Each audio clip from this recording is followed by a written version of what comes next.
Hey, I'm Peter with VeryBusy.io, and I'm going to show you some quick steps to get started in the platform.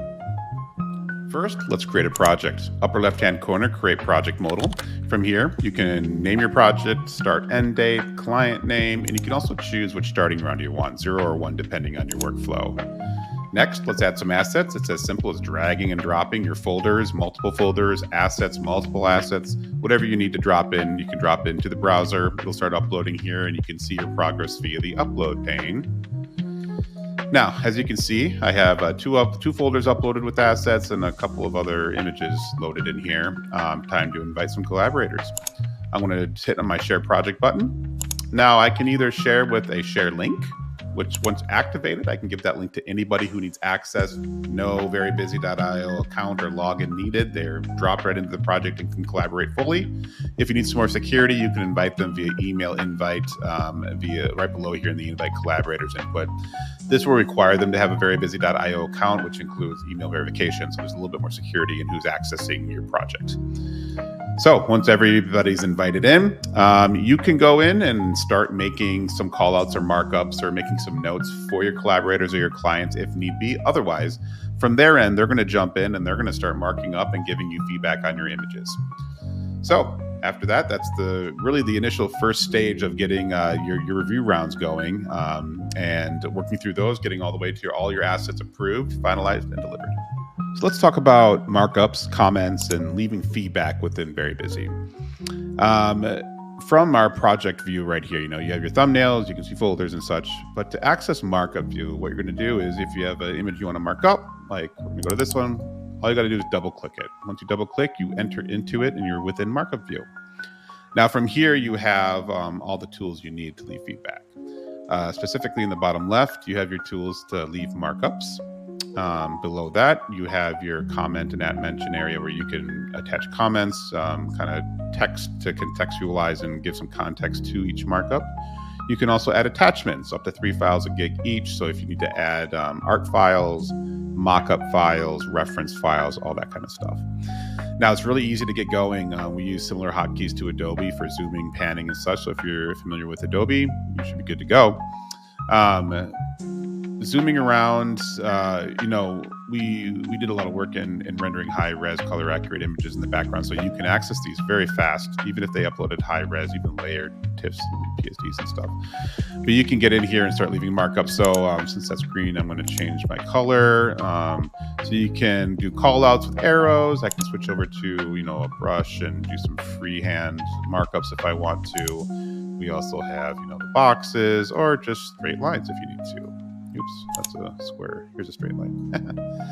And then on the bottom left here, you can see, you can add some text to call out exactly what these markups are doing. Nice thing about this platform is when I click on this, it's going to zoom directly into the markup for me.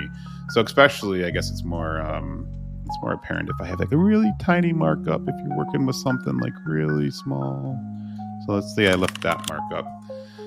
And I send this out to make sure the retoucher actually sees that markup and understands it. Once I click on it, it zooms right into it for me in this little navigation window. I can see exactly where on the image it is. So it's very easy to leave small, intricate markups and have them not be missed and have them be understood and realized to the next round.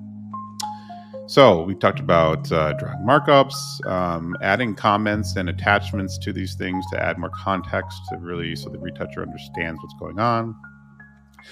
The next, important thing here is being able to go back through previous rounds, kind of before and after, or make sure that a lot of these comments were resolved round to round. So, for example, I'm going to drop in a new version of this file. So you can see I quickly just changed this this hair tie back to blue. Now, upper right hand, we have this little icon here, or hotkey is Control B, but you can quickly before and after the previous round and this round. So in the upper left-hand corner, kind of upper left, this drop down right after the name, we have round 0, round 1.